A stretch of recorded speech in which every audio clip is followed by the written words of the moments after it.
Pennsylvania, where he played his ball before going to Valley Forge Military Academy.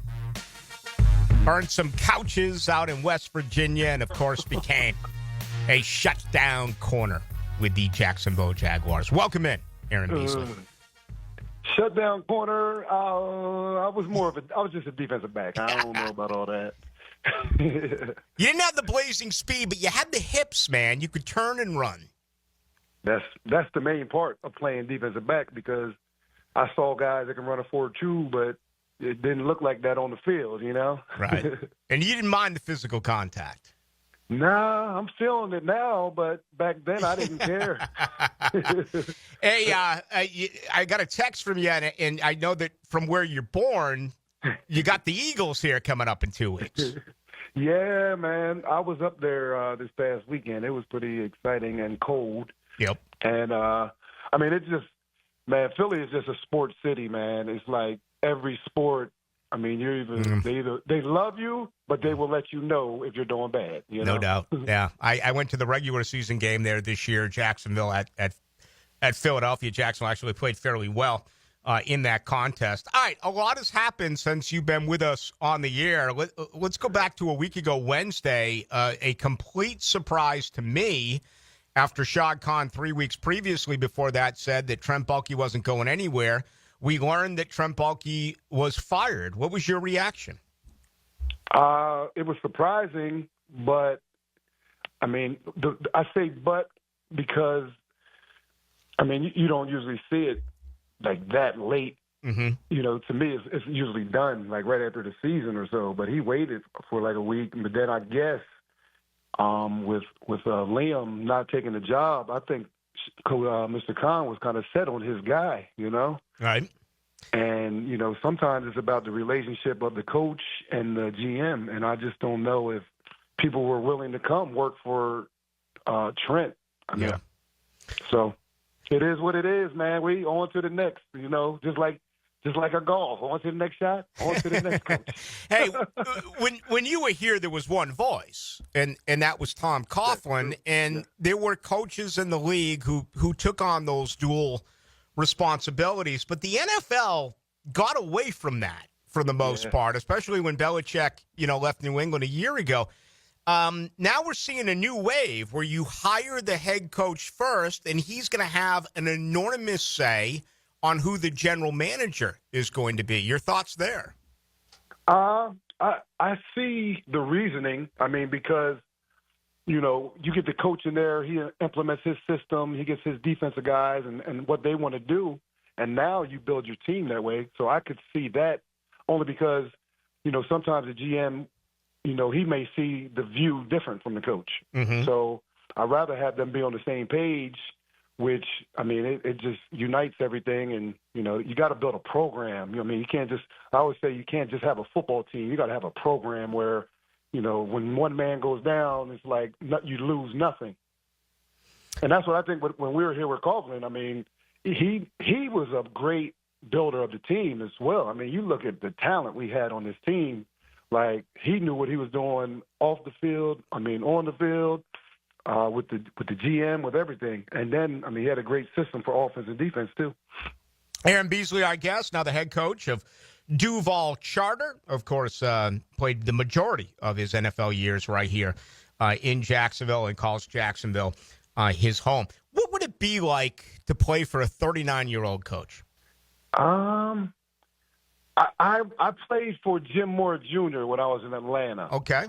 And I think he was in his 40s. And, man, it was pretty cool because, the music was kind of similar. We were listening to the same he listened to hip-hop. It was pretty cool. So, but at the same time, he brought great energy. I love the fact that, we would have an away game, and it was like a rivalry game. So we played Carolina, and it was a black paint game. So everybody that traveled had to wear some kind of black paint. So you had the managers, the equipment man. Every ball boys all had some kind of black paint on their face. It was pretty cool. Yeah.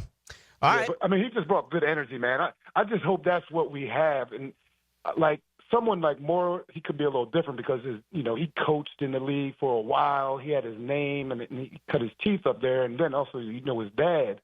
But I just don't know with Liam, and we'll have to see. Yeah, I mean, he doesn't have a lot of experience. Again, he's 39 years of age. He's only called 18 NFL games. He's been an offensive coordinator under Sean McVay. And, I asked him yesterday at the press conference, he's going to call offensive plays here. And this is what I think Jaguar fans have wanted more than anything. It's what I've wanted, Aaron. It's an offensive head coach who, if you lose your offensive coordinator, you don't love it, but you're going to be okay because your head coach is calling the plays.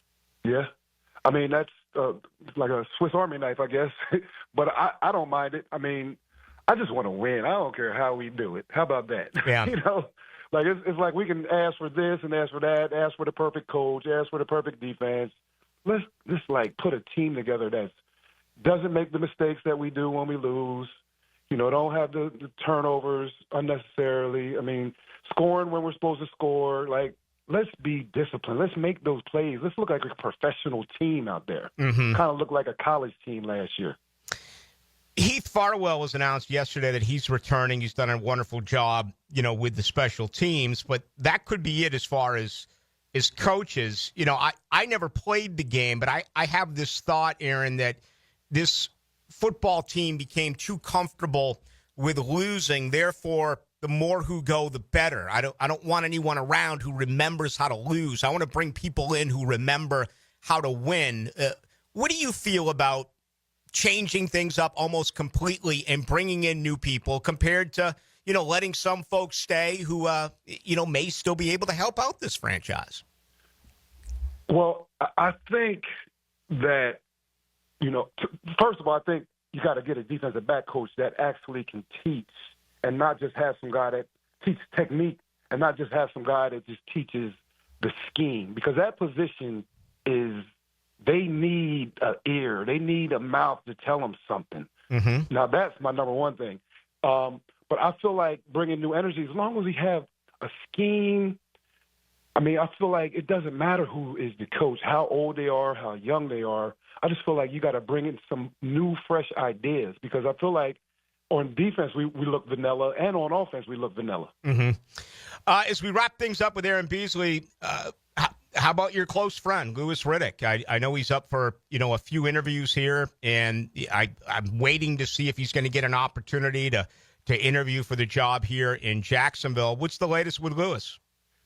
Well, I actually he's my cousin actually, mm-hmm. but I text my cousin Tim Lewis, who was actually the defensive coordinator at Boston College, and I'm like, man, y'all need to come down here and bring a family affair down here. And I didn't hear from him for a while, but I think he did get to Lewis, and I'm not sure, man. I think we have a little time. I know Lewis has his commitments to TV and all that, but I think that would be a great hire, man, because what he did in Philly when they were winning, I mean, he's great at recognizing personnel. I mean, you hear him on the TV screen. I mean, he paints a picture when he explains the play. I mean, that's what I think we need. We need a real football, serious, high IQ guy in there he played as well, so yep. How could that hurt?